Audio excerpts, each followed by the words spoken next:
Okay, lots more sunshine today, a lot of blue skies and stuff for some good captures as well. I'll bring that phone into the official Samsung store today just to see what they have to say and all that. With that in mind, what did I read today? How about this first one? With all that news about unknown drones flying around certain places like Germany and them not knowing what to do, I guess their solution is to install lasers. This one here says, Germany installs laser at Munich airport to ward off drones. Media report. A laser installation is deployed near the Munich airport to protect the German airport from any additional drone sightings, according to local media. German newspaper Bild cites anonymous security sources that the laser equipment will allow authorities to find the drone's distance from the airport. So that would indicate it's not actually to shoot them down or anything like that, it's more to track them. It says, Euronews next contacted Germany's federal police to independently verify this claim but did not hear back at the time of publication.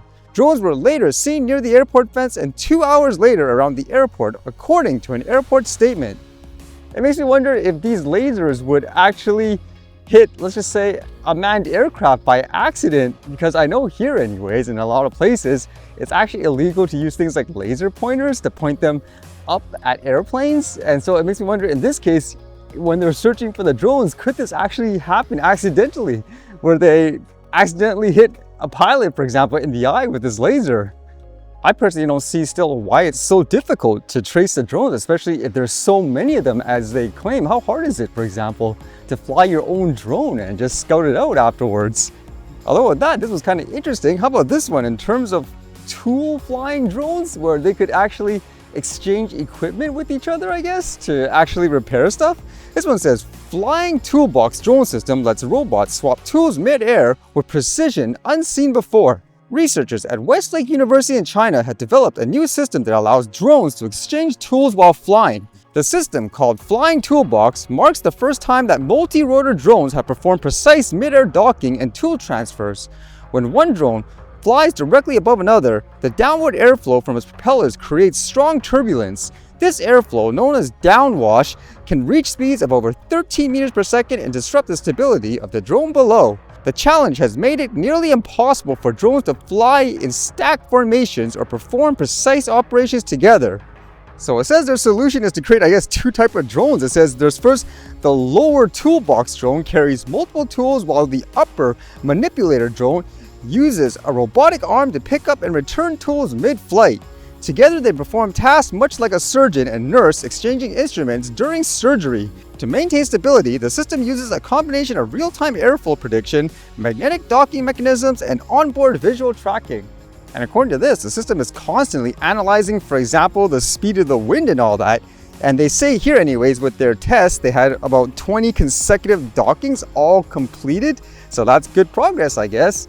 I know there's usually those videos where they show, for example, planes refueling other planes. So can you imagine trying to fix, for example, an actual plane or something like that in mid-air while it's flying?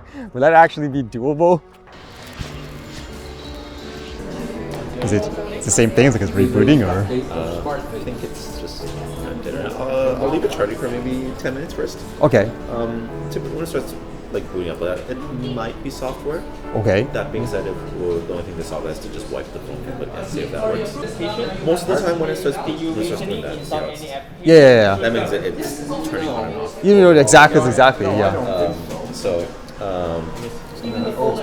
At this point, it's probably going to be, once it happens, it's usually means motherboard.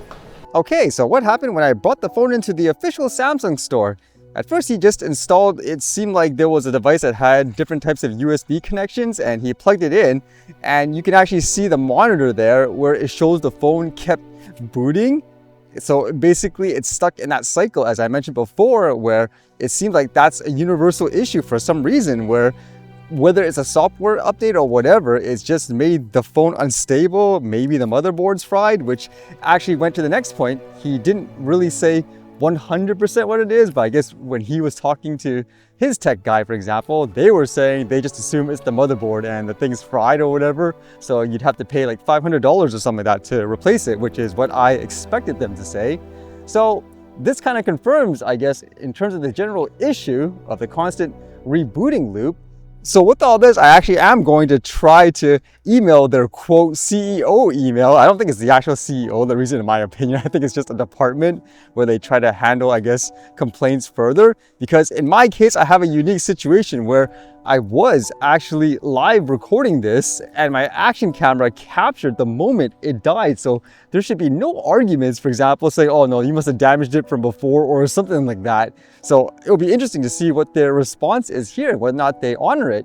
Because like everything else, it's one thing to have a product that's good spec-wise and so forth, but how do companies actually handle issues like this, especially if it's like a defect from their end per se?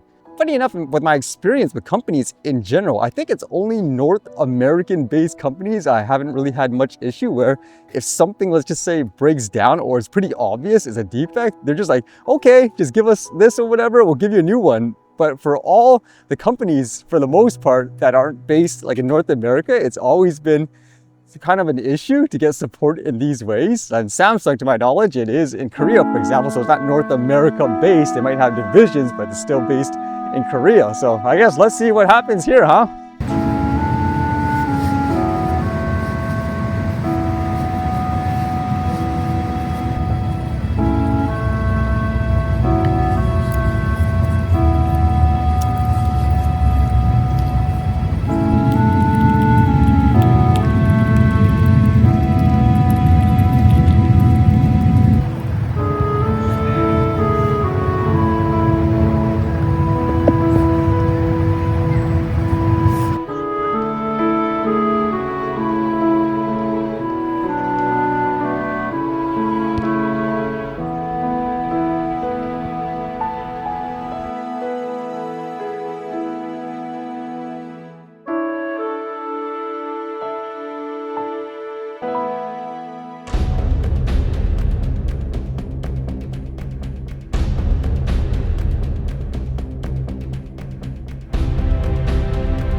All right, see you guys later.